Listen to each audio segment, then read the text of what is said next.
सर्वांना क्रांतिकारी जय भीम आणि जय संविधान। भावांनो, जरांगे पाटलाच्या सभेमध्ये डॉक्टर बाबासाहेब आंबेडकरांचा एका बॅनरवरती फोटो होता, म्हणून ते बॅनर काढण्यात आलं। व्हिडिओ बघा।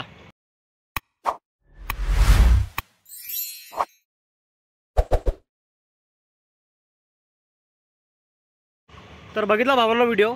तर सर्वांचं असं म्हणणं आहे की डॉक्टर बाबासाहेब आंबेडकरांचा त्या बॅनरवरती फोटो होता, म्हणून ते बॅनर काढण्यात आलं।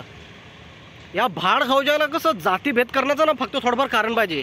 अरे भावा, तिथं महापुरुषांचे सर्वांचे फोटो होते। तिथं तुम्ही बाजूला बघितला असाल बॅनरवरती ध्यानाने, तर तिथं छत्रपती शिवाजी महाराजांचा सुद्धा फोटो होता। त्यांनी ते बॅनर सुद्धा काढलं बरोबर। अरे काही कारणाविषयी ते बॅनर काढण्या गेलेत असेल, काही चुकी झाली असेल त्याच्यामध्ये, काही अक्षराची किंवा कुठं मिस्टेक असेल, पण नाही, जातीवाद्या भाडव्यांना काय करायचं आहे, फक्त कुठं ना कुठं क्लू काढून ट्रोल करायचं एकमेकांना, ठीक आहे। नाही, आणि असं नाही आहे की फक्त मराठा समाज, आपल्या समाजामधील काही असे कार्यकर्ते आहेत, ते फक्त काय करतात की आग लावायचं काम करतील बरोबर। तर जरांगे पाटील जिथं डॉक्टर बाबासाहेब आंबेडकरांची प्रतिमा असेल तिथं जाऊन पुष्पार्पण करतील, त्यांना अभिवादन करतायत।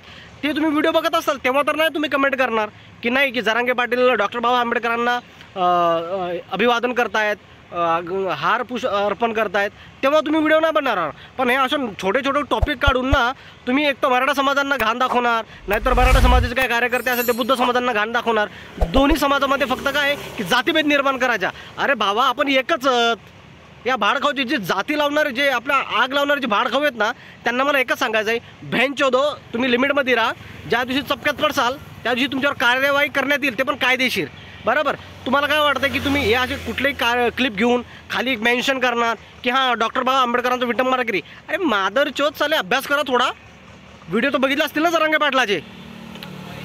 मला तर समजत नाही या भाड खाऊजायला कसं आता यांना धडा दिला पाहिजे चांगला। ते कोणी असो, मराठा समाजाचे असो का बुद्ध समाजाचे असो।